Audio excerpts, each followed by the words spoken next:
No, just real quick, I wanted to jump off of Ethan's point. Yeah, I'm glad you brought up the devil with the plucked eyebrows, because around 2014 is when this all started to come to my attention, and it's it's been downhill ever since in terms of entertainment. Now, have you guys seen that new Call of Duty controversy?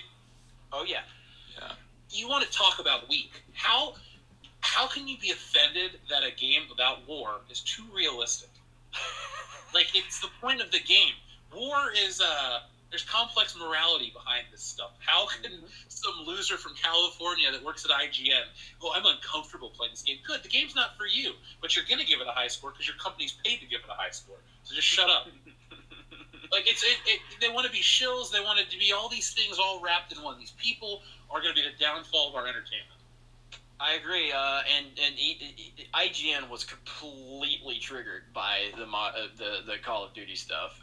And again, man, this is why I created Geeks and Gamers. To try to create a platform where we're not just sitting there marching out the offended talking points or whatever. We're here to give opinions, unbiased opinions that are not controlled by me or anyone else. That's what I love most about Geeks and Gamers is everybody on my team has the ability to say whatever they want, have any opinion they want. But the collective offended ways of the IGN staff was unbelievable. I mean, nobody had their own opinion. It was almost like there was an email sent out to tell them how to feel, and they all just said exactly what they were told. And there's clips of it right now. They just don't want to be. They don't want to get yelled at. These people do. I mean, here's the other thing to remember about pop culture. Okay, now the people who like Star Wars an awful lot, who it means a lot to, the people who like Dungeons and Dragons, the people who like video games and comic books. These are smart people. These are not the alpha Chad guys necessarily who are going to go out and end up doing this or that. These are the guys who are actually going to grow up to be doctors or lawyers. These are the smart kind of nerds who, keep their noses in the books and actually possibly change the world. So the culture that they're taking in is vital. This is a battleground. What we teach our boys, what we teach our boys, our smart, exceptional, special boys, and I use exceptional advisedly, is important. It's important. Are we teaching them the masculine version of Thundercats, or are we showing them the CalArts soy-based pussy version of Thundercats? Are we mocking masculinity, or are we cherishing it? We're making it look cool. We're giving these boys something to aspire to. Is it G.I. Joe? Are we showing them G.I. Joe anymore? No, they don't know what G.I. Joe is. G.I. Joe was the toy line, the cartoon that inspired my friend Yaboyzak to enlist in the military and go serve overseas. He kept a little G.I. Joe action figure in his pocket the entire time he was there, risking his life against fucking terrorists for his country. That's what all of this stuff means. I mean, you think, it's just Star Wars, or it's just He-Man, or it's just video games, it's just Call of Duty, and therefore it's not important. It is important. These are the things that actually shape our ideas of what it means to be a man. And if these social justice warriors, these soy boys can get in there, these feminists, and they can monkey with it, and they can change it, and they can make it embarrassing to be a man, if they can make these things embarrassing, if they can demasculinize and de-penis Luke Skywalker, put him in a bathrobe as a failure, somebody who gives up and literally sucks on sea monster tit, instead of fighting the First Order, which is what he should be doing.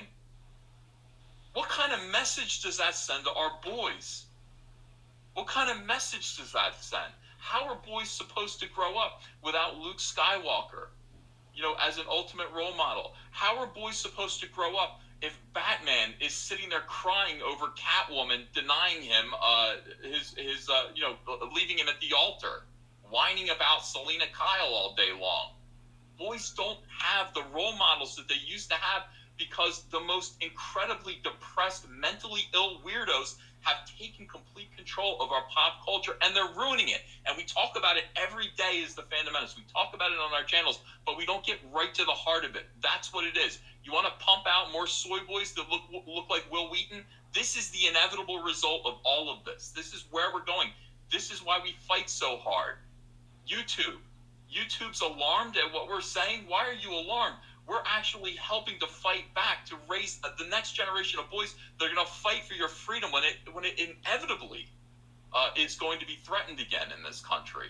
These boys need heroes. They need masculine role models. They need heroes, people who don't sit around and cry and mope and whine, people who put themselves last, who put heroism, their country first. It's so important. So these people, these SJWs, are destroying our culture in a very, very visceral, harmful, damaging way. And it's up to us. I know it seems silly to cry about Captain Marvel or Star Wars or The Last Jedi over and over again. Jeremy, you're like, I'm tired of it. I'm tired of talking about Last Jedi. You can't stop because somebody hasn't heard this message yet. It's the same old truth to the same old idiots until they change what they're doing, until they wake up and realize that they're destroying people. They're taking away our balls in a very literal way. Our boys are growing up to be pussies because they don't know any better. Because Anita Sarkeesian. They're afraid of offending Anita Sarkeesian. They're afraid of offending Gail Simone. They're afraid of offending these blue-haired land whales on social media. They're afraid.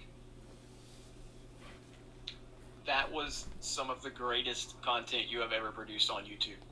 I agree. You need to take that clip and upload it to your channel. That was fan-fucking-tastic.